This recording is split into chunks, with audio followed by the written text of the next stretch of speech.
Votre programme avec Uber Eats. En ce 28 et 29 mars 2023 avait lieu la 8e journée du championnat de France Ligue 1 Uber Eats avec une première rencontre en guise de match d'ouverture entre le Montpellier Hérault Sport Club et l'AS Monaco. Et la première rencontre opposait le joueur montpelliérain Reza face à Rezia, le joueur d'expérience de l'AS Monaco, et c'est le Montpelliérain qui va se mettre en évidence en premier après seulement un petit quart d'heure de jeu, puisque c'est Kylian Mbappé qui va ouvrir le score des Montpelliérains qui d'ailleurs vont rendre le ballon trop facilement aux Monégasques et qui vont exploiter directement cette faille dans la défense montpelliéraine par l'intermédiaire de Léo Messi. Un but partout, Rézi accélère dans cette rencontre, centre au deuxième poteau, repoussé directement sur Ismaili qui avec cette merveille de demi-volée va prendre les devants dans cette rencontre avant que les Montpelliérains ne reviennent au score. 87e minute de jeu, on rentre donc dans les prolongations. L'AS Monaco parvient à marquer le troisième but et même à marquer le but du break avec ce décalage direction Achraf Hakimi. Score final 4-3 pour l'AS Monaco.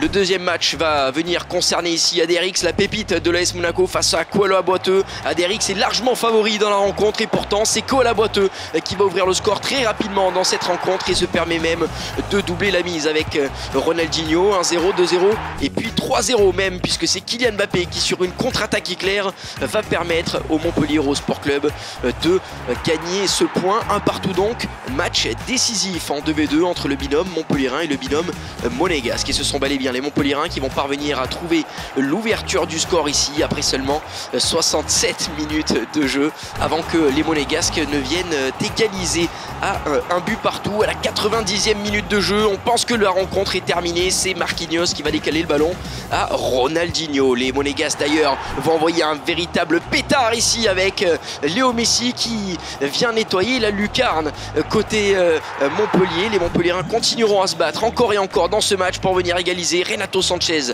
direction Kylian Mbappé.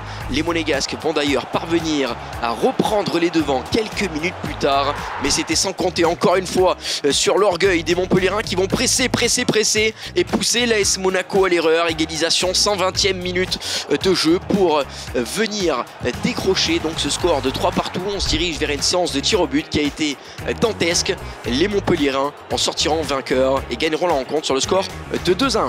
Deuxième rencontre au programme, Olympique Lyonnais face au FC Nantes. Deux équipes encore en lice pour se qualifier pour les playoffs et c'est Cursor qui va être opposé à Dilo.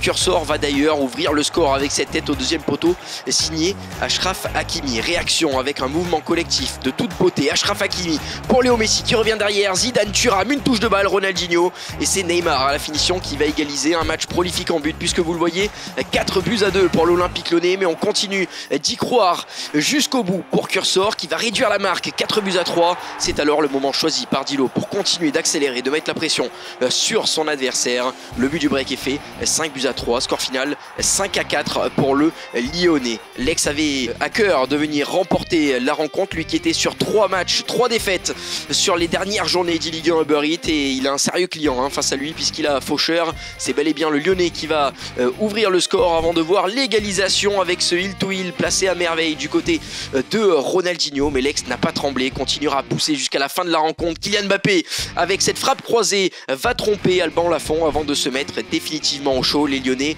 vont profiter de cette frappe croisée encore une fois de Ronaldinho pour mener 2-0 dans cette rencontre. Le challenge pour les Lyonnais, c'était de faire tomber le FC Nantes.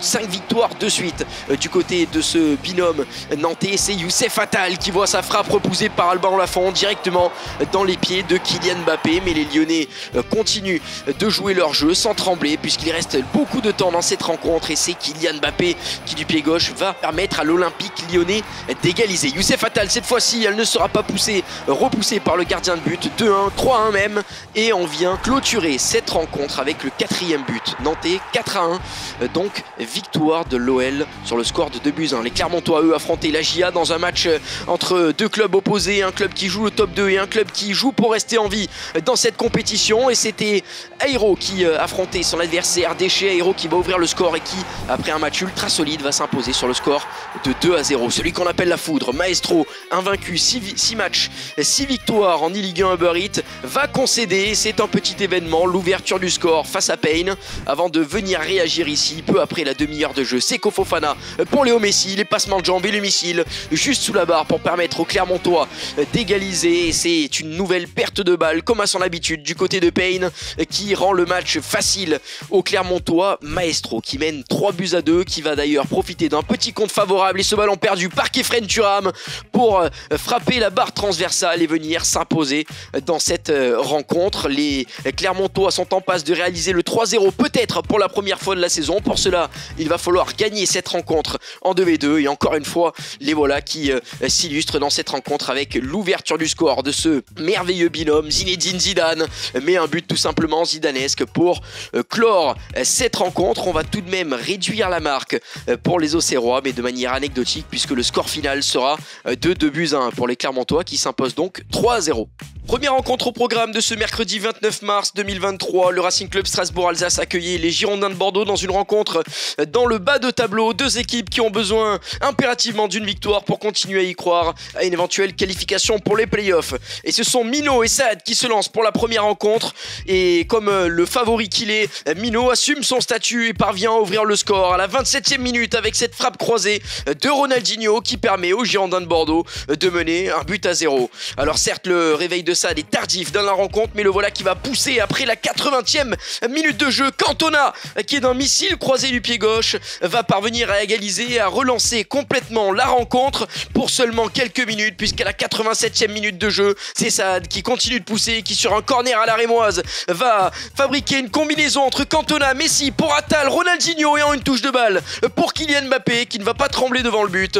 Score final 2-1 pour Saad. Le Racing Club Strasbourg-Alsace mène 1-0. Son coéquipier Bombès lui affrontait Marouane, c'est bel et bien le Strasbourgeois qui parvient à ouvrir le score. 21e minute de jeu, une première échelle dans cette rencontre en 2 passes pour arriver à trouver Eric Cantona au deuxième poteau qui n'a plus qu'à pousser ce ballon au fond, défiler 1-0 pour le Strasbourgeois qui pensait avoir fait le plus dur, mais seulement quelques minutes après. 26e minute de jeu, combinaison 1, 2, 3 puis 4 entre Abedi Pelé et Ronaldinho, et c'est Abedi Pelé qui permet aux Girondins de venir égaliser. Le match va se calmer jusqu'à la 82e minute de jeu où Abedi Pelé va trouver Ronaldinho, Jairzinho puis Kylian Mbappé pour une nouvelle échelle. En 4 temps cette fois-ci, les Girondins de Bordeaux de Marouane prennent les devants. On va effectuer des ajustements tactiques du côté du Racing Club Strasbourg-Alsace, mais ça laisse forcément beaucoup d'espace et à la 86e, c'est Marco Verratti qui va trouver dans la profondeur Neymar qui va ajuster le gardien de but adverse et permettre à Marouane d'égaliser à 1 partout entre les Girondins de Bordeaux et le Racing Club Strasbourg-Alsace. Le match en 2v2 allait donc être décisif et désigner le vainqueur entre le Racing Club Strasbourg-Alsace et les Girondins de Bordeaux. Il va falloir attendre le début de la deuxième période avec un engagement réalisé par les Strasbourgeois qui à la 48e minute de jeu vont parvenir à trouver l'ouverture du score et signer encore une fois Ronaldinho qui décidément marque beaucoup de buts dans cette rencontre. 71 minutes de jeu, les Strasbourgeois manquent d'inscrire le but de 2-0 et les voilà qui derrière concèdent un pénalty sur une contre-attaque éclair menée par Léo Messi, un pénalty tiré par Ronaldinho évidemment encore une fois, et le Brésilien ne tremblera pas pour permettre aux Girondins de Bordeaux d'égaliser. On pensait se diriger vers une séance de prolongation, mais admirez cette merveille de travail des Strasbourgeois sur le côté droit. Achraf Hakimi, petit centre, la tête en retrait de Youssef Attal et en touche de balle on décale le ballon. Eric Cantona qui de ce missile permet au Racing Club Strasbourg-Alsace de mener 2-1 et d'aller chercher la victoire. Score final dans cette rencontre 2-1, score final 2-1 également pour le Racing Club Strasbourg-Alsace qui s'impose face aux Girondins de Bordeaux. La prochaine rencontre au programme n'est autre que la finale des 2 dernières années du championnat de France d'e-Ligue 1 Uber Eats entre le FC Lorient et l'Olympique de Marseille, avec le duo Leandro Peixoto-Fuma qui se sont séparés puisque Leandro a signé du côté de l'Olympique de Marseille. Et c'est Fuma qui va affronter justement son frère Diogo et qui va ouvrir le score après 21 minutes de jeu sur penalty. Sergio Ramos ne va pas trembler, va permettre au Lorientais de prendre les devants. Et 10 minutes plus tard, le Lorientais va continuer à pousser et c'est Léo Messi qui va venir décaler ici ici Ginola qui va ajuster le gardien de but et permettre au Lorientais de marquer le but du break. 2-0 donc pour le Football Club de Lorient avant que Ginola ici de cette superbe frappe ne vienne marquer le troisième but. Score final 3-0 pour Fuma face à Diogo Peixoto. Et forcément il voulait prendre sa revanche. Le frère Leandro est envoyé pour le deuxième 1v1. Il va affronter le joueur britannique Stingray. 45e minute, débordement sur le côté droit d'Achraf Hakimi qui va effectuer une passe en retrait pour Renato Sanchez. Et c'est finalement le décalage sur Kylian Mbappé qui va permettre à Leandro de mener un but à 0. Une vingtaine de minutes plus tard, on est cette fois-ci non pas sur le côté droit mais sur le côté gauche avec Léo Messi qui décale le ballon à Ginola qui en une touche de balle arrive à trouver Kylian Mbappé qui n'a plus qu'à pousser le ballon dans le but vide. Et enfin 80e minute de jeu, on continue la leçon et le spectacle du côté de Kylian Mbappé qui inscrit son triplé, mais il n'en restera pas là puisque le score final sera de 5-0 pour Leandro Peixoto avec un quintuplé de monsieur Kylian Mbappé. Un partout donc entre l'Olympique de Marseille et le FC Lorient à la fin des matchs en 1 contre 1. Il va falloir les départager sur le double à présent. Et à la 23e minute de jeu, le passement de jambes énorme sur le côté de Ginola qui va centrer fort devant le but.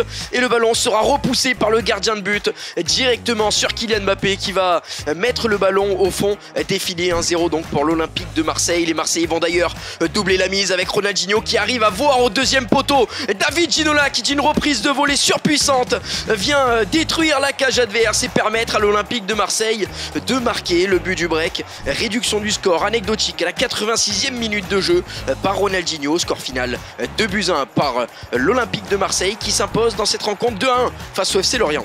Dernière rencontre au programme entre deux équipes du haut de tableau, le LOSC affrontait le PSG. C'est Dax et Nkanté qui vont disputer en premier ce match en 1v1 et c'est le Lillois qui va parvenir à ouvrir le score avec une magnifique combinaison de passes et c'est David Ginola à la finition qui permet aux Lillois de mener un but à 0. 10 minutes plus tard, 38e minute au compteur, Dax laisse un énorme trou dans la défense et c'est Kylian Mbappé qui va s'engouffrer là-dedans avec un enchaînement râteau scoop turn réalisé à merveille qui permet à Nkanté de revenir au score, un but partout. À la mi-temps, le score est donc paritaire entre le LOSC et le Paris Saint-Germain. 55e minute de jeu. Dax fait parler toute sa technique. Virgule extérieure du pied pour Ronaldinho qui montre toute l'étendue de son talent et qui permet aux Lillois de mener 2-1, puis même 3-1 après cette tête de Zinedine Zidane qui permet donc à Dax de s'imposer dans cette première rencontre. Prochaine rencontre entre Amadezer pour le Paris Saint-Germain face à l'ancien champion du monde Rocky Corentin Chevret qui va essayer de décrocher une troisième victoire en autant de matchs en 1v1 et c'est bel et bien Amadezer qui va parvenir à ouvrir le score avec Ronaldinho qui part en profondeur et qui vient ajuster le gardien de but à la 20e minute de jeu. Et attention parce que ça va s'enchaîner très vite. 27e minute, le centre qui passe entre les jambes du défenseur central. 2-0 avant de même marquer le but du 3-0 pour Ronaldinho sur ce décalage. Ronaldinho va donc permettre aux Parisiens de se mettre au chaud. Score final 3-1 pour Amadezer face à Rocky. Et encore une fois, c'est le match en 2v2 qui va départager le Paris Saint-Germain du LOSC. Et c'est le LOSC qui, à ce jeu-là, prend les devants avec Ginola qui va décaler le ballon pour Kylian Mbappé avant que ce soit Ronaldinho qui n'ouvre le score juste avant la fin de la première période. Les Lillois vont donc rentrer au vestiaire avec un léger avantage dans cette rencontre. Mais un léger avantage qu'ils ne vont pas conserver puisque c'est une énorme perte de balle du côté des Lillois qui va profiter ici aux Parisiens avant que Kylian Mbappé n'envoie un missile au fond des filets. Égalisation, un but partout, un score qui va en rester là jusqu'à la fin du temps réglementaire. Les 4 joueurs vont se disputer une séance de prolongation et c'est à la 120e minute de jeu une contre-attaque éclair menée par cette équipe lilloise. Ronaldinho pour Ginola, le petit ballon piqué, la vista du génie français qui va voir Kylian Mbappé mettre ce ballon au fond des filets, permettre au LOSC d'aller chercher une victoire in extremis contre le Paris Saint-Germain qui était deuxième avant le début de cette 8e journée de Ligue 1 Uber Eats. Une performance XXL pour les Lillois. Au niveau des résultats, Montpellier s'impose donc face à l'AS Monaco sur le score de 2-1. Même score entre l'Olympique Lyonnais et le Football Club de Nantes. Un score également partagé entre les Strasbourgeois qui s'imposent 2-1 face à Bordeaux. 2-1 pour l'OM face au FC Lorient. Et le même score pour le LOSC face au PSG. Un seul 3-0 cette semaine. Il est accrédité au Clermont Foot 63 face à la JOCR. Des changements cette semaine dans le classement, l'Olympique de Marseille reste en tête de ce championnat avec 18 points devant le Paris Saint-Germain à égalité avec Clermont et le FC Lorient. Nantes et l'Olympique Lyonnais sont également actuellement dans les playoffs, juste devant Lille à la différence de but. Auxerre clôture la marche. La semaine prochaine, encore une fois, de grosses affiches au programme. Le FC Nantes accueillera les Girondins de Bordeaux, le LOSC jouera face à la JOCR et Montpellier Hérault Sport Club face à l'Olympique de Marseille. Mercredi, Racing Club Strasbourg-Alsace face au Paris Saint-Germain. L'affiche de la semaine, by Uber Eats entre l'AS Monaco et l'Olympique Lyonnais avant de clôturer cette 9e journée de Ligue 1 Uber Eats entre l'Estac et le Clermont Foot 63. On se retrouve donc mardi 4 avril et mercredi 5 avril 18h sur twitch.tv/Ligue 1 Uber Eats.